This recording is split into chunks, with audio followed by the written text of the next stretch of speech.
Want to create visually engaging videos by showing two perspectives at once? Let's dive into creating a split screen effect in Capcut, step by simple step. First, open Capcut and tap on New Project to start a new editing adventure. Now, select the first video you want to feature in your split screen and tap Add. This will be your base video.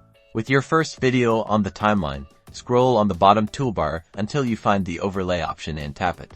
Next, choose the second video clip you'd like to display and tap Add again. This will place the clip on top of the first. Now, using your fingers, pinch and drag the second video clip in the preview screen to resize it and position it on either the left or the right side of the screen. This creates that distinct split screen look. Tap the mask tool, then choose the split option. This will create a line that splits the overlay video. You can rotate and adjust the mask line to perfectly divide the screen, and use the feathering adjustment to create a softer blend between the two clips. And there you have it, a professional-look split screen video created easily within Capcut. Experiment with different layouts and video combinations to bring your creative vision to life.